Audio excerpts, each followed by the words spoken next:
얼마 전에 교회 성장학을 전공한 친구 목사님을 만나서 이런 말을 했습니다. 한국에 자네같이 훌륭한 교회 성장학자가 많은데 요즘 교회들은 너무 힘들지 않는가? 대안을 좀 말해보게, 그렇게 질문을 했습니다.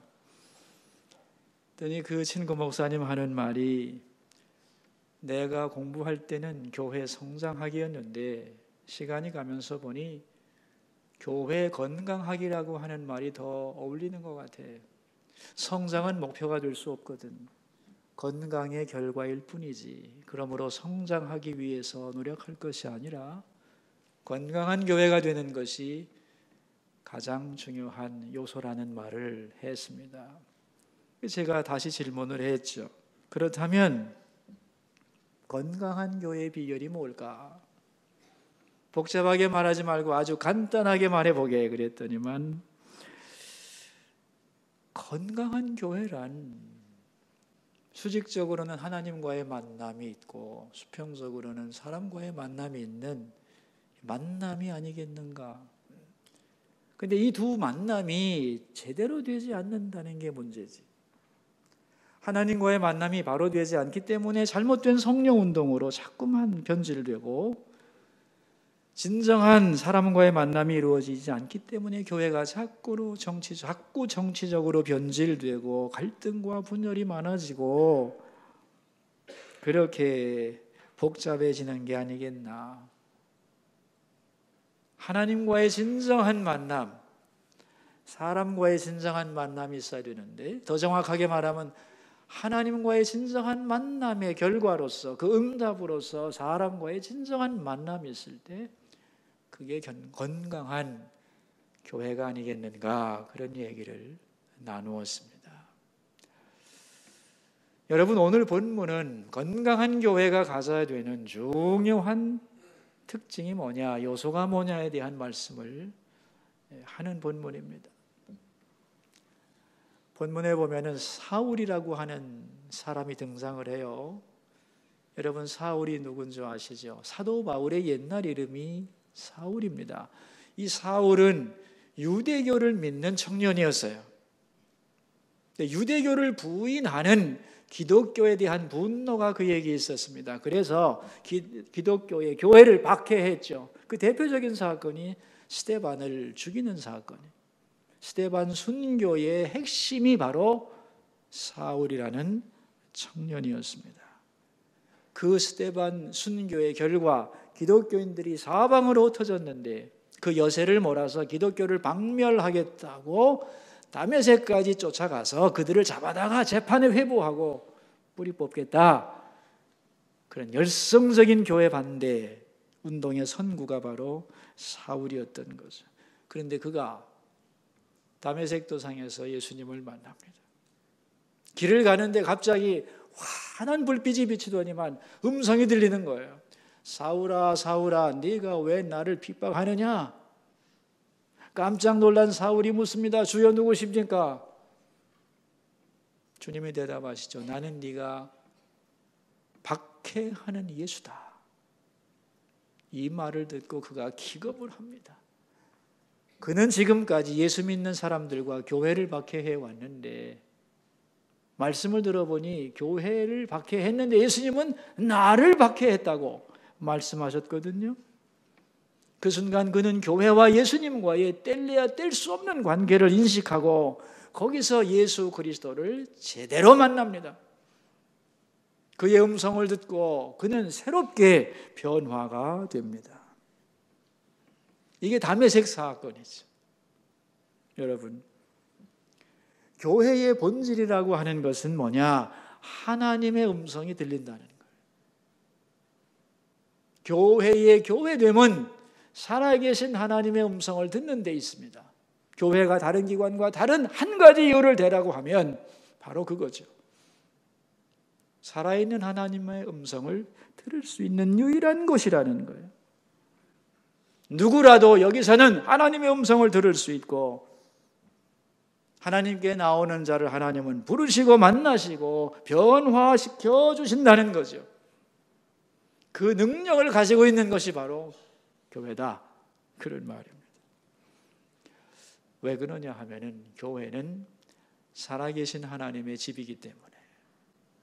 그 교회의 정의 아닙니까? 그죠? 살아계신 하나님의 집이요. 여러분이 어느 집을 방문한다고 할 때 그 방문하는 이유가 뭡니까? 그 집 주인 만나라고 하는 거 아니에요?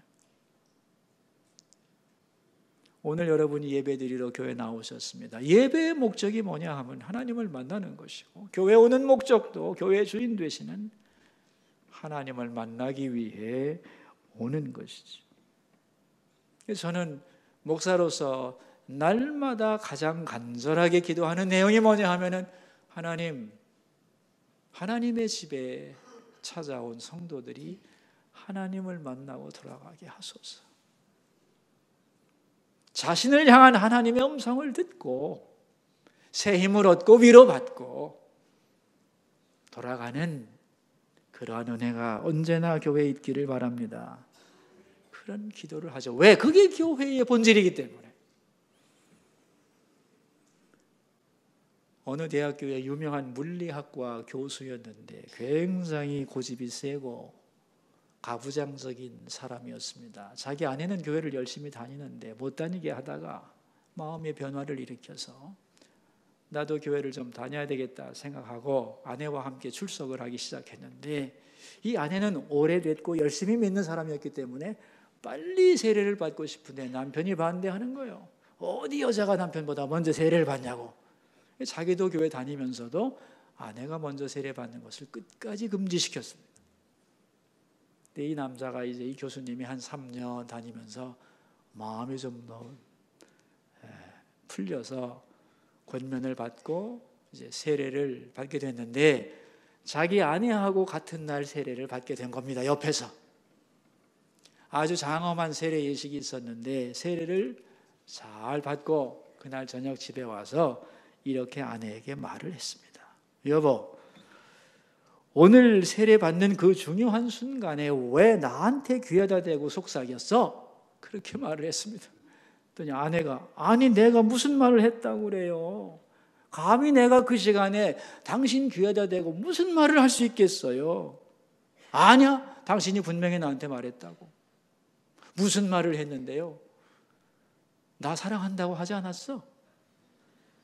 부인이 듣고 나니까 기가 막힌 거예요. 그래서 아니 여보, 내가 그런 시간에 당신 귀에다 대고 당신을 사랑합니다 라고 말할 여자요? 그렇게 반문을 했더니 이 남자가 그렇긴 한데 그럼 그게 뭐였지? 잘 생각해 보니까 여자 음성이 아니었어. 분명히 남자 음성이었어. 내가 너를 사랑한다는 분명한 소리였거든. 세례를 받는 순간 주님의 음성을 들은 겁니다. 내가 너를 사랑한다. 이게 주님의 음성이었다는 걸 깨닫고 나서 이 물리학 고지식한 교수님이 확 뒤집어졌습니다. 너무너무 가슴이 뜨거워져서 마음을 열고 열심히 교회에 충성하고 좋은 그리스도인이 됐습니다. 살아계신 하나님의 음성을 내 영혼에 분명히 들을 때 그런 변화가 있는 줄로 믿습니다. 여러분, 이런 교수님의 변화가 우리 가운데 있기를 바랍니다. 사울이 다메섹에서 예수님 음성 듣고 변화되었던 역사가 있어야만 그것은 교회라, 그런 말이지. 그것이 옛날에 있었던 바울에게만 있었던 사건이 아니고 오늘 나에게도 그리고 너에게도 일어날 수 있고 일어나는 것이 정상이고 당연히 그래야 되고 그것을 기대하는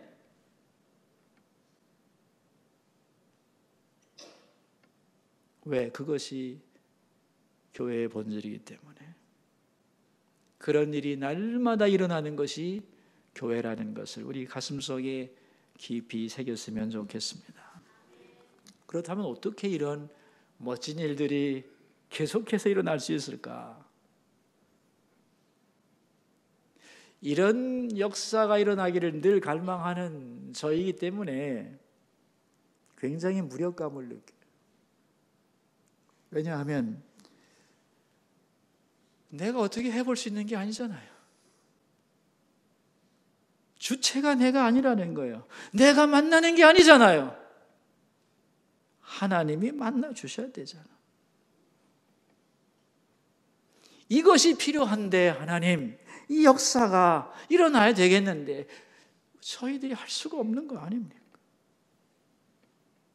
그렇게 안타까워할 때마다 주님께서 제게 주시는 말씀이 있습니다. 은혜는 네가 주는 게 아니야. 내가 주는 거야. 너희들은 나를 만날 수 없어. 내가 너희들을 만나주는 거야. 그러나 너희들이 할 일이 있지. 그것은 나를 갈망하는 것이다.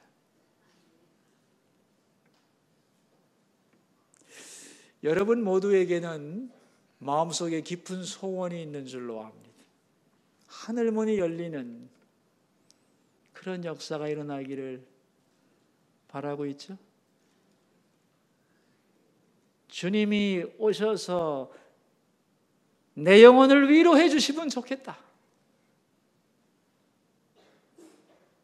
내 마음의 상처를 씻어주시면 좋겠고, 내 연약하고 병든 몸을 안수해 주시면 좋겠고, 내 삶에 얽혀진 이 문제를 해결해 주시면 좋겠다 하는 갈망이 여러분 모두에게 있는 줄로 압니다.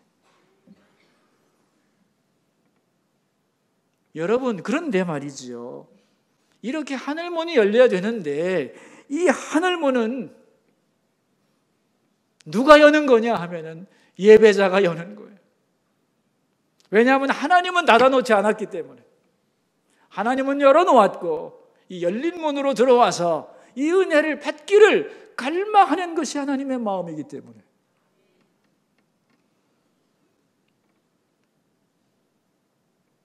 내가 이 문을 열고 나가야 되네. 어떻게 하면 이 문이 열리느냐? 열려 있는 거죠. 내가 따면 되는 거죠. 사모하고 믿고 기도하면 그런 역사가 일어나는 것입니다. 제가 왜 이런 얘기를 하는가 하면은 하나님은 우리에게 음성을 들려주시지 않는다고 생각하는 사람들이 많기 때문이에요. 여러분, 여기에 우리 눈에 보이지 않지만 이 안에도 소리가 많습니다. 그죠? 라디오 하나만 있어도 수백 개의 방송을 들을 수 있는 거예요. 주파수만 맞으면. 마찬가지로 하나님의 음성에 대하여 우리가 주파수만 맞추면 얼마든지 이 시간에도 하나님의 음성을 들을 수 있는 거지. 더 잘 듣기 위해서는 안테나를 바로 세워야죠, 여러분. 우리의 영의 안테나를 바로 세우고 하나님의 음성 앞에 주파수를 맞추는 마음을 가진다면 하나님의 음성은 오늘도 들려오는 것입니다. 저는 여기서 설교 듣는 여러분 모두가 다 다양한 자기의 강도로 주의 말씀을 듣고 있다고 믿습니다. 어떤 사람은 아주 희미하게 볼륨 1, 어떤 사람은 강하게 10, 100, 1000으로 들을 수도 있고 천둥 번개처럼 강력한 말씀에 붙들려서 새로운 경험을 하는 사람도 있을 수 있는 거죠. 그 차이가 어디에 있느냐 이거죠. 내가 그 말씀을 갈망할 때 하나님이 나에게 말씀하시는 분이라는 것을 믿고 그 역사가 언제든지 내게 일어날 수 있다는 것을 확실히 믿고 사모하는 자에게 그러한 은혜가 열려지고 현실화되는 것입니다. 여러분, 이것이 일어나는 것이 교회죠. 이 교회의 본질입니다. 그리고 이런 경험을 해야만 진정한 그리스도인이 될 수 있는 거지. 그래서 살아계신 하나님의 음성이 내게 들려오는 그러한 교회가 되는 것이 교회의 본질이라는 것을 우리가 기억해야 합니다. 그 다음에 이제 교회에 필요한 것이 뭐냐 하면은 이런 변화를, 내가 이제 하나님의 음성을 들었어요. 그리고 새로워졌습니다. 이것을 인정해 주는 마음들이 있어야 되는 거지.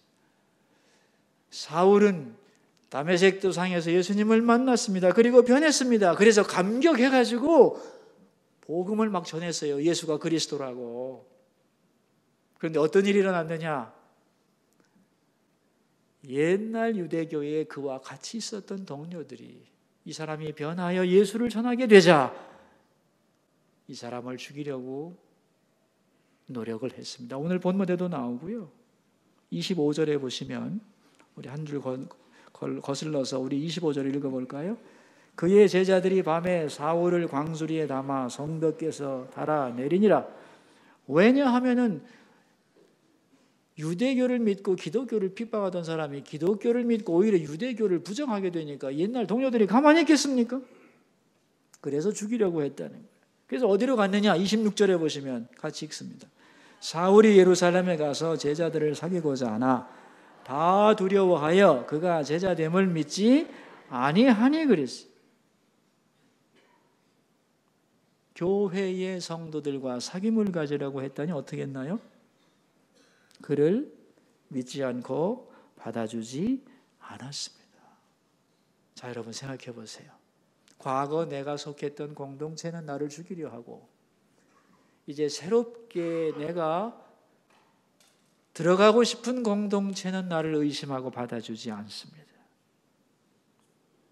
사울이 예수 믿었대? 뭐야? 그 사람이 어떻게 믿어? 계략일지도 몰라. 어떻게 그 사람이 예수 믿고 변화될 수가 있어? 그의 과거가 어떤 사람인데 이렇게 말하면서 의심하고 만나주지 않았다는 거죠. 자, 그러니까 이제 사울이라는 청년이 어떻게 되느냐? 샌드위치가 된 거죠. 여러분, 이것이 교회 안에 들어와서 새롭게 예수 믿으려고 하는 새로운 성도들의 딜레마입니다. 사울이 다메섹에서 예수님 만난 사건은 놀라운 사건이죠. 굉장히 놀라운 사건이에요. 그런데 이걸 믿고 받아줘야 된다는 거예요. 여러분이 신앙생활하면서 상처받고 싶지 않죠. 다 행복한 신앙생활을 하기 원하시는데 마음이 상하고 상처받을 때가 많은데 두 가지 경우밖에 없어요. 첫째는 하나님의 음성을 들어야 되는데 듣지 못한 갈급함이 있을 때 우리의 영혼이 다운되죠. 그런가 하면은 내가 잘 믿어보려고 애를 쓰고 있는데 옆에 있는 성도들이 나를 받아주지 않고 오해하고 그렇게 나를 비난할 때 우리의 마음은 상처를 받는 거죠. 바로 사울이라는 사람이 그 경험을 그대로 하고 있는 것입니다. 어떻게 이제 이 문제가 돌파가 되느냐 하면은 바나바라고 하는 사람이 등장을 하는 거예요. 27절을 읽겠습니다. 바나바가 데리고 사도들에게 가서 그가 길에서 어떻게 주를 보았는지와 주께서 그에게 말씀하신 일과 다메섹에서 그가 어떻게 예수의 이름으로 담대히 말하였는지를 전하니라. 바나바가 보니까 이 사울이라는 청년이 정말 뭔가 큰 변화를 한 것 같은데 아무에게도 어울리지 못해요. 그래서 자기가 다가갑니다. 그래서 이 얘기를 나누고 들어주고 위로해주고 믿어주고 그렇게 하는 과정에서 바나바는 사울이 정말 예수님을 만났다는 걸 깨닫게 돼요. 이 사람 말이 거짓말이 아니라는 것, 진심이라는 것. 내가 이 사람을 믿어야 되겠다 생각하고 다른 교회 공동체에게 이 사울의 회심은 진짜입니다. 우리가 그를 과거만 가지고 평가할 게 아니라 그를 믿고 받아주어야 됩니다. 이렇게 권면하기로 했고 다른 교회 공동체는 그 말을 믿고 바나바 같은 분이 말씀하시니 우리도 믿어봅시다 해서 마음을 열고 이 사울이라는 사람을 교회 공동체 속에서 영접해 줬다는 거예요. 그러니까 교회 안에서 먼저 믿은 사람은 어떤 역할을 해야 되느냐 하면은 이 바나바와 같은 역할을 해야 되는 거예요. 그래서 미국 감리교회에서는 이 바나바라는 이름을 가지고 새신자 양육 프로그램의 이름을 바나바 사역이라고 해서 바나바 사역이라는 그 양육 프로그램이 있습니다. 이게 어떤 거냐면은 새로운 사람이 교회에 들어오면은 그 사람에게 다가가서 말도 걸어주고 또 도와주고 얘기도 들어주고 위로도 해주고 교회도 안내해주고, 그래서 교회에서 잘 그 사람이 정착하게 도와주는 거예요. 그 사람의 장점을 발견해서 어떻게 어디에서 봉사하면 좋겠다는 것도 알려주고, 그래서 교회 안에 잘 정착하게 해주고 자기는 싹 빠지는 사람, 이게 바로 바나바입니다. 성경에 수많은 평신도 지도자들이 나오지만은 가장 모범적인 평신도 지도자가 이 바나바거든요. 저는 교회 안에서 먼저 믿은 분들이 바나바 역할을 잘 감당해야 된다고 생각합니다. 오래 믿은 사람들이 해야 될 일이 뭐냐는 거죠. 성숙한 사람들이 해야 될 일이 뭐냐는 거죠. 교회에 낯선 사람, 처음 온 사람, 그런 사람들을 금방 알 수 있잖아요. 그들을 찾아가서, 낯선 사람을 찾아가서 만나주고 얘기를 들어주고 인정해주고 소개해주고, 이런 역할을 감당하는 바나바들이 더욱 많아지기를 바랍니다. 그럴 때에 어떤 결과가 있었느냐, 28절인데 같이 한번 읽죠. 사울이 제자들과 함께 있어 예루살렘에 출입하며, 함께 있었다. 제자들하고 공동체가 이루어졌다는 거죠. 서로에게 힘이 되었습니다. 사울에게는 이제 새로운 자신을 있는 그대로 받아주는 믿음의 공동체가 생겼고, 기존의 공동체는 새로 신앙을 경험한 사울을 맞이하면서 새로운 자극과 함께 하나님이 우리와만이 아니라 이 사람에게도 역사하시는 것을 경험하면서 서로가 서로를 세워가는 아름다운 역사가 함께 함 속에 있었다는 거예요. 그래서 그 마지막 결과가 뭐냐, 31절 함께 읽습니다.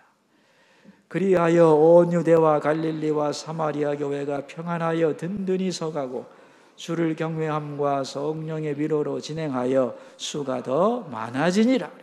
그래서 이제 그 결과가 뭐냐면 온 교회들이 어떻게 됐느냐, 평안하여 든든해졌고, 그 다음에는 성령의 위로가 풍성하였고, 그 다음에는 수가 더 많아졌다.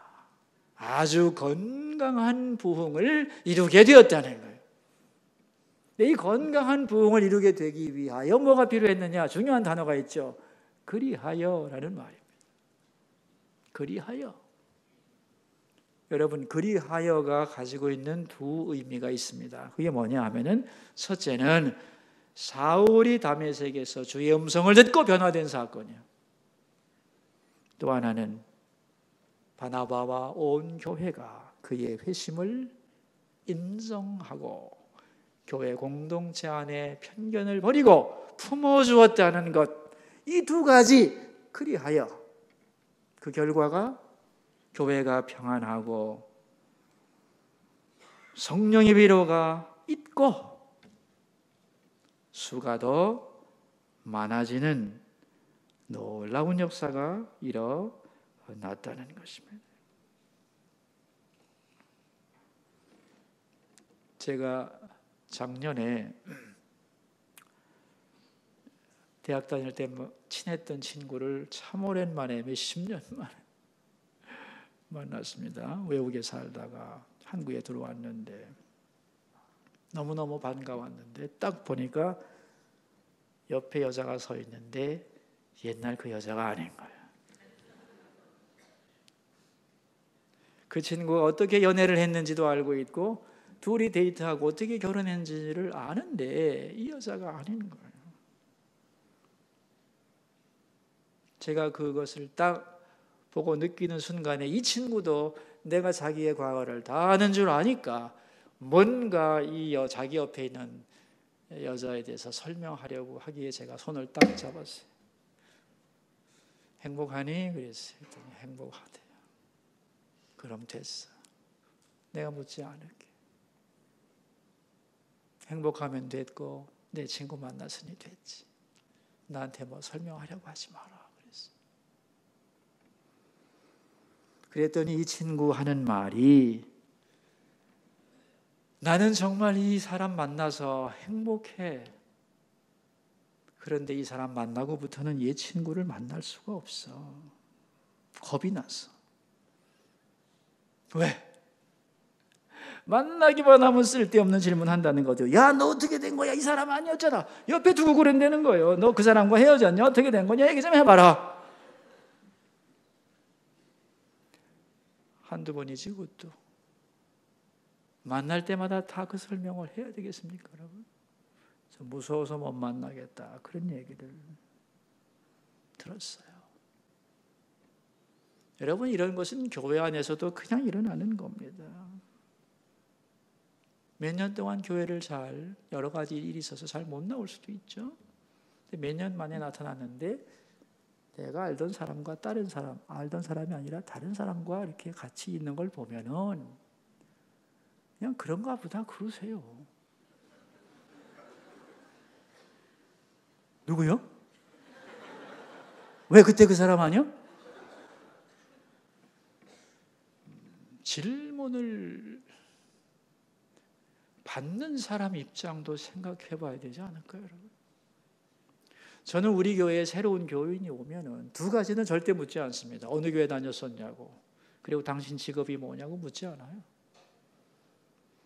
그걸 말하기 위해서는 얼마나 많은 얘기를 해야 되겠어요, 여러분. 교회 옮기는 이유를 설명하기 위해서는 옛날 교회를 비방해야 될 거고, 혹은 결함을 말해야 될 거고, 지금 얘기하면서 자신 있는 사람도 있지만 그러지 못한 사람도 많은데 왜 그런 부담을 줘야 되죠?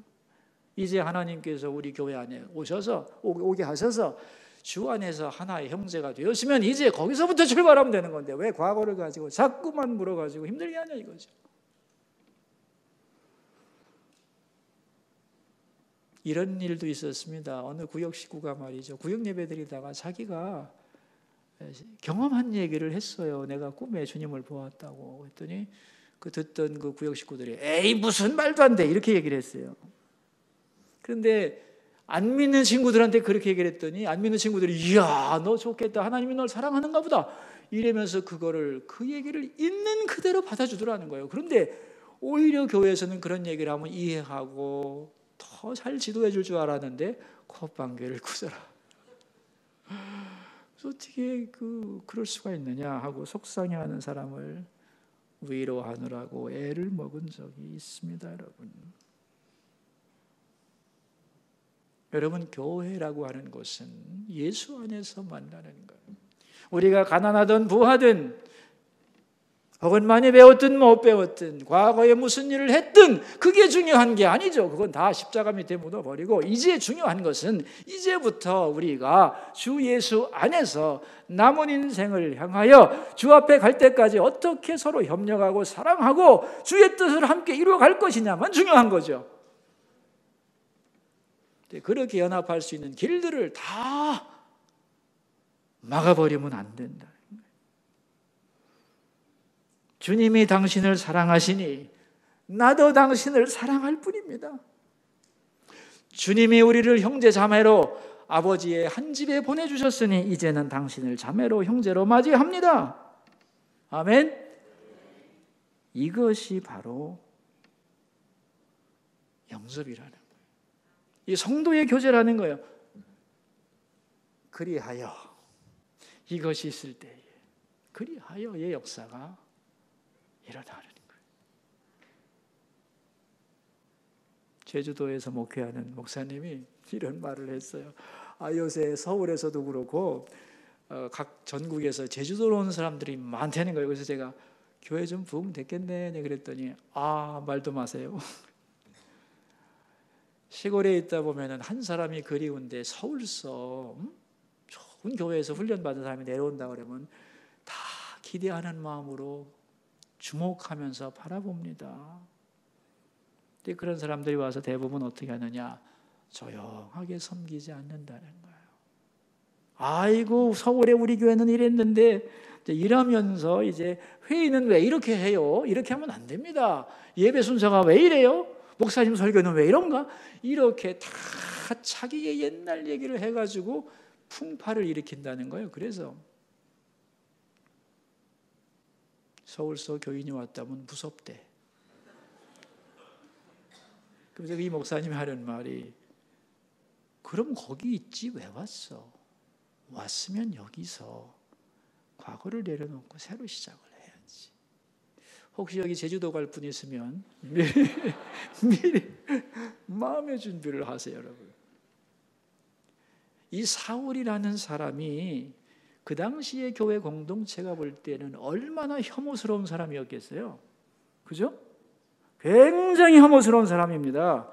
그러나 그가 예수를 만났다는 것, 그거 하나로 그를 영접했어요. 그게 초대교회였다는 거예요. 그리하여 이렇게 되는 거예요.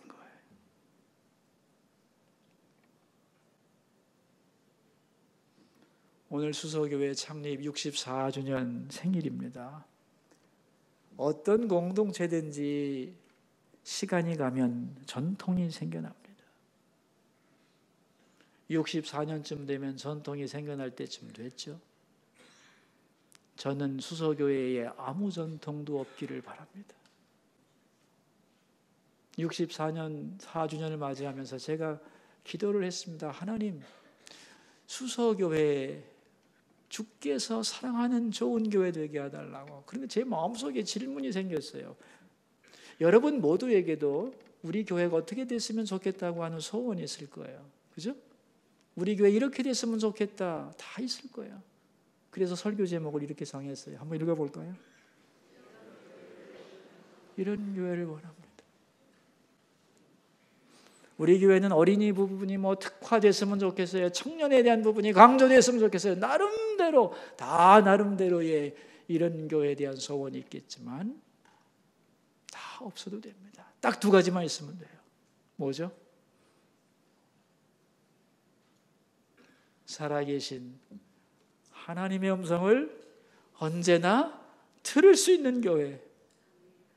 두 번째, 내 옆에 있는 성도들을 편견 없이 예수 안에서 그대로 영접하는 교회.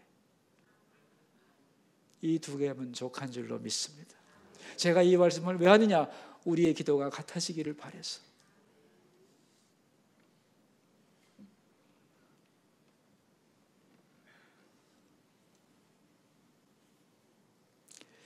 아프리카 어느 교회에 주일날인데 갑자기 예배를 드리는데 소방차가 출동을 했어요.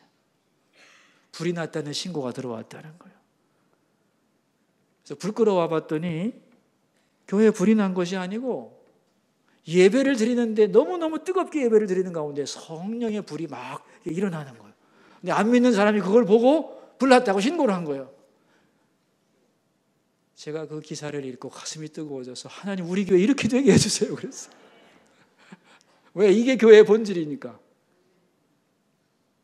아직까지 경험 못했다 할지라도 이런 것이 일어나야 된다고 믿고 사모하는 우리 성도들 되기 바랍니다. 그래서 교회는 이런 역사가 일어나야 되는 것이고, 그리고 은혜 받은 우리가 서로를 향하여 가슴을 활짝 열고 나갈 때 하나님이 원하시는 교회가 되고 우리를 행복하게 하는 살아있는 교회가 될 줄로 믿습니다. 기도하겠습니다. 우리 들은 말씀을 가지고 함께 기도하며 나가겠습니다. 첫 번째 기도 제목입니다. 주님의 음성이 들려지는 교회가 되고 다른 성도들을 있는 그대로 편견 없이 영접하는 그런 교회가 되게 해주소서. 기도하겠습니다. 사랑하는 아버지, 수서교회 오늘 64주년을 맞이하여 어떤 교회가 되기를 원하는데 주께서 물으실 때에 두 가지를 구하나이다.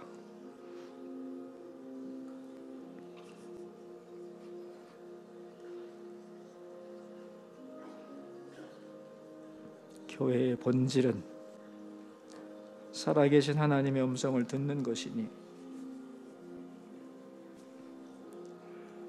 주의 음성이 생생하게 들려지는, 영혼마다 그 속에서 주의 음성을 듣는 그런 교회가 되고, 나와 다른 사람들을 과거를 가지고 평가하거나 비교하거나 무시하거나 하지 않고 오직 예수 안에서 하나 된 것을 인정하고 받아주는 그런 교회가 되게 하여 주옵소서. 두 번째 기도 제목입니다. 지금까지 수소교회를 위해 수고한 성도들에게 복을 내려주시고 교회와 예수님의 관계를 바로 알게 하셔서 예수님 사랑하는 마음으로 교회를 사랑하게 하옵소서. 오늘 교회의 생일떡을 나누는 우리 교구장님들, 구역장님들 축복해 주시고 이 추운 날씨에 주차를 위해 애쓰는 주차위원들에게 복을 내려주소서. 기도하겠습니다. 하나님 아버지, 오늘의 수소교회가 있기까지 눈물로 기도한 성도들이 많고 땀 흘려 봉사한 성도들이 많고 어떻게 하면 주님을 기쁘시게 할까 해서 마음 쓴 성도들의 희생과 눈물이 많습니다. 예수님 사랑하는 마음으로 교회를 향하여 희생하고 헌신한 모든 주의 백성들의 그 눈물과 땀과 정성을 기억하여 주소서. 살아계신 하나님, 교회의 생일을 맞이하여 우리는 이런 교회를 원합니다. 첫째는 주님의 음성이 들려지는 교회, 교회의 본질이 살아있는 교회가 되기를 간절히 기도합니다. 또한 누구든지 이곳에 와서 어떤 마음으로 왔든지 모두가 나를 있는 모습 그대로 받아주는구나. 나는 여기서 함께 손잡고 신앙생활을 할 수 있겠구나. 그렇게 안심할 수 있는 교회가 되기를 간절히 기도합니다. 다메섹 도상에서 사울을 만나 주셨던 주님, 바로 이곳 성전에서 성전을 찾아온 사람들에게 당신의 음성을 들려주시고 사울을 바울 되게 하신 것처럼 우리를 변화시켜 주옵소서. 우리 서로가 이제는 과거를 가지고 왈가왈부하지 말고 예수 안에서 상처 주거나 왕따시키지 말고 인정하고 받아주고 함께 손잡고 주님을 향해 나가는 그런 교회, 행복한 교회가 되도록 은혜 위에 은혜를 덧입혀 주옵소서. 존귀하신 예수님 이름으로 기도하옵나이다.